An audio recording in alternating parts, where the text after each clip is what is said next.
Selamat siang, salam dan bahagia, salam sejahtera untuk kita semua. Pada video ini saya akan membahas mengenai analisis fundamental saham GGRM, di mana GGRM ini merupakan kode saham dari perusahaan gudang garam. Sebelumnya perkenalkan, nama lengkap saya Maria Elvira Trifoniadawa, NIM 2018-017159, dari kelas 5A03. Di sini saya akan mengawalinya dengan analisis rasio data perusahaan subsektor GGRM secara kuantitatif, di mana saya akan membandingkan rasio-rasio keuangan perusahaan-perusahaan yang ada dalam satu subsektor. Nah, di sini GGRM ini berada dalam satu subsektor dengan BEEF, yaitu STK Tata Tiara Tbk, yang kedua ISAT yaitu Indosat Tbk, dan yang ketiga BMRI yaitu Bank Mandiri Persero Tbk. Data ini saya ambil dari sumber RTI Bisnis pada tanggal 28 Oktober 2020. Nah, untuk membandingkan rasio-rasio keuangan perusahaan ini, saya menggunakan 5 rasio, yaitu ROE, di mana rasio ini semakin besar maka akan semakin baik. Yang kedua DER, yaitu di mana rasio ini semakin kecil maka akan semakin baik. Yang ketiga PER, di mana rasio ini semakin kecil maka akan semakin baik pula. Yang keempat PBVR, di mana rasio ini semakin kecil juga akan semakin baik. Yang terakhir adalah dividend yield, di mana rasio ini semakin besar maka akan semakin baik.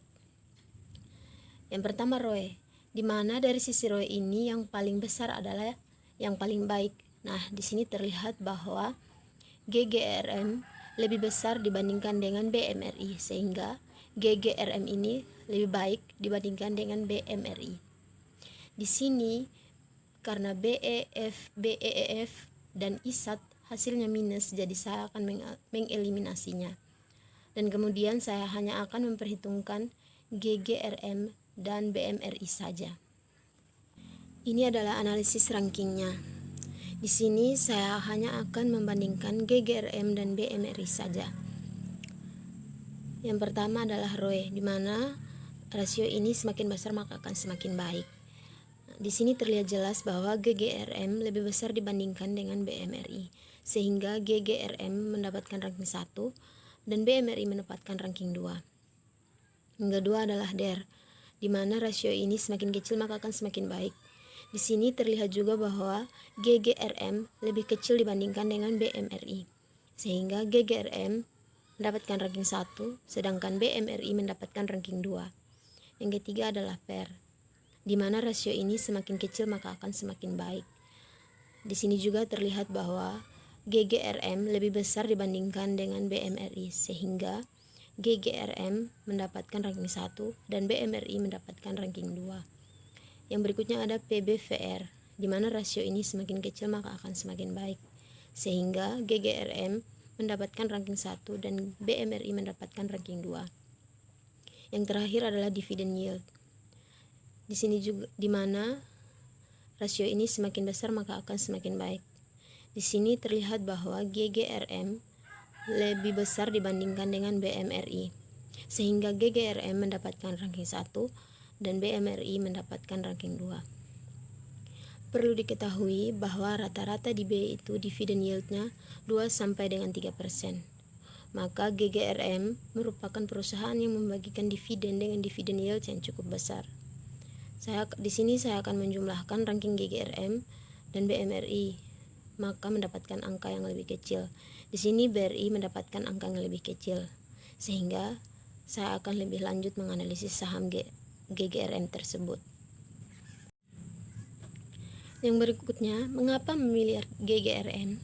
Yang pertama, sejumlah analis masih memandang saham GGRM menarik untuk dimiliki investor dan dinilai sudah teruji kinerja operasionalnya di tengah komunitas tekanan pada volume penjualan. Yang kedua, karena GGRM bisa memanfaatkan pengurangan suplai dari produsen rokok sekon linear akibat pemberlakuan kenaikan cukai dan regulasi lain yang mengikutinya. Yang ketiga, karena minimum harga eceran rokok yang dikenakan kepada konsumen juga diberi diskon 15% dari harga yang telah ditetapkan oleh pemerintah. Yang berikutnya adalah sejarah gudang garam Tbk. Perusahaan rokok Gudang Garam adalah salah satu industri rokok terkemuka di tanah air yang telah berdiri sejak tahun 1958 di kota Kediri, Jawa Timur. Hingga kini Gudang Garam sudah terkenal luas baik di dalam negeri maupun mancanegara sebagai penghasil rokok kretek berkualitas tinggi.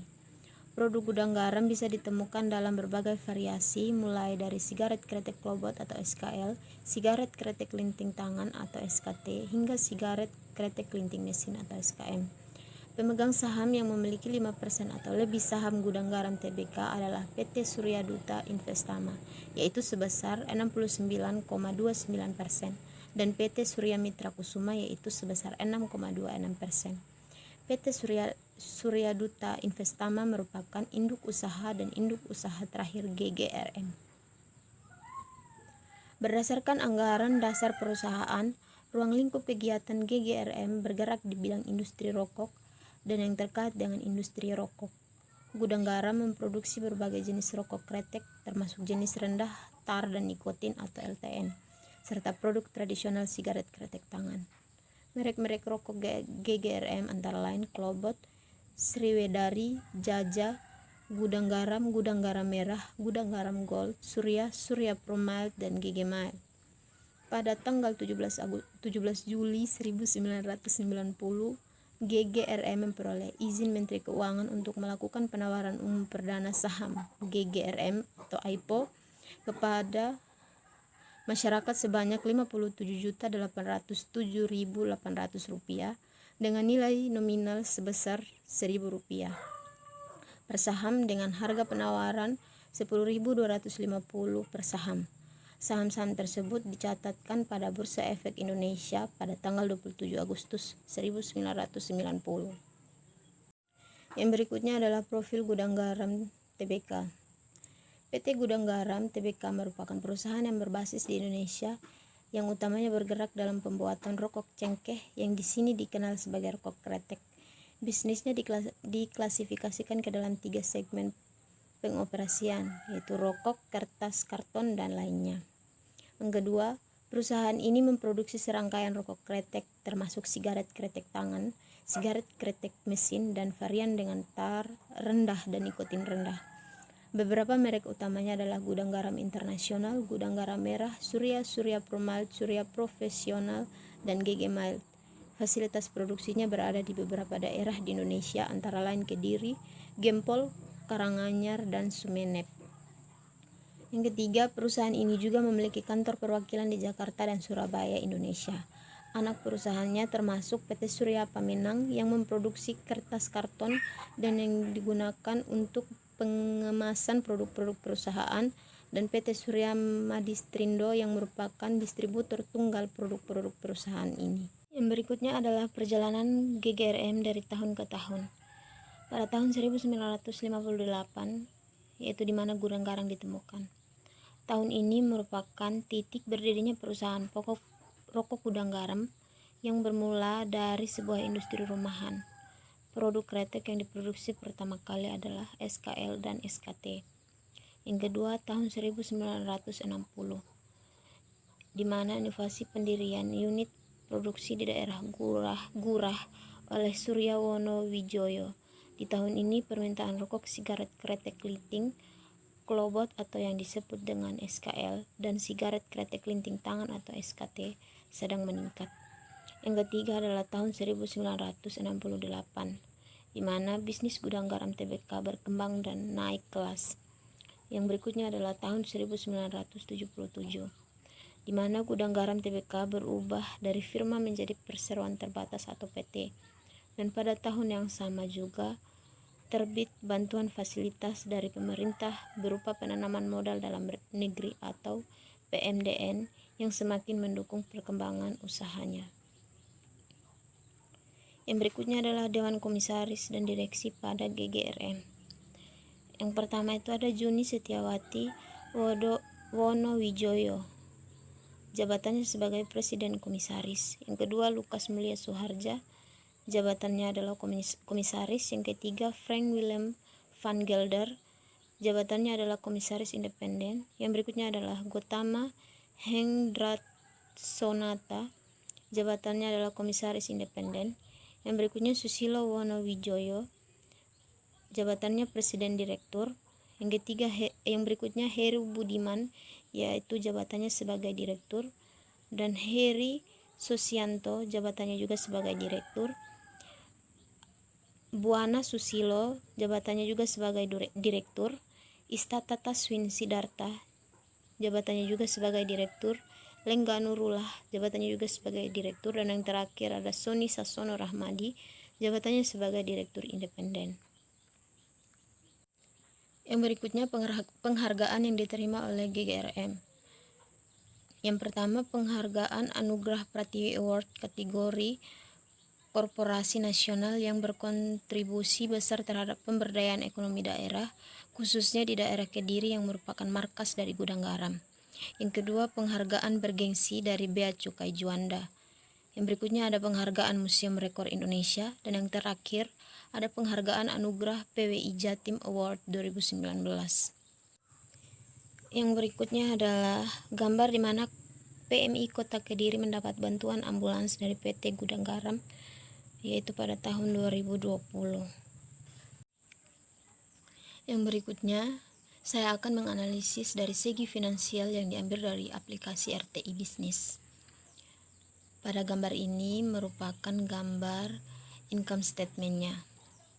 Dilihat dari 5 tahun terakhir, yaitu pada tahun 2015, 2016, 2017, 2018, dan tahun 2019, pendapatan GGRM dari tahun ke tahun selalu naik. Kemudian pada tahun 2020 mengalami penurunan, tetapi di 5 tahun terakhir selalu meningkat. Ini adalah indikasi bahwa perusahaan GGRM adalah perusahaan yang baik dan berkembang, yang mana ditunjukkan dengan pendapatannya yang selalu meningkat, yaitu dari tahun 2015 sampai pada tahun 2019. Yang berikutnya adalah balance sheet dari GGRM. Di sini ada beberapa warna. Yang berwarna kuning kehijauan ini adalah equity, yang berwarna merah adalah liabilitas, dan yang berwarna biru ini adalah aset. Yang berwarna hijau titik-titik ini adalah debt equity ratio-nya. Di sini saya akan fokus pada asetnya. Kita bisa lihat di sini bahwa asetnya dari tahun 2015 sampai pada tahun 2019 mengalami peningkatan, sehingga ini menunjukkan bahwa perusahaan GGRM ini cukup baik. Secara debt equity ratio-nya juga turun, sehingga jauh lebih baik lagi. Kesimpulannya, hasil-hasil positif GGRM tahun ini patut dijadikan pertimbangan oleh calon investor yang akan menanamkan modalnya di perusahaan, baik itu mencari capital gain dari penjualan saham maupun mencari dividen, karena di tahun 2020 GGRM membagikan dividen dengan dividen yield sebesar 6,35%. Sekian materi yang saya sampaikan. Semoga apa yang saya sampaikan hari ini bermanfaat. Sekian, salam.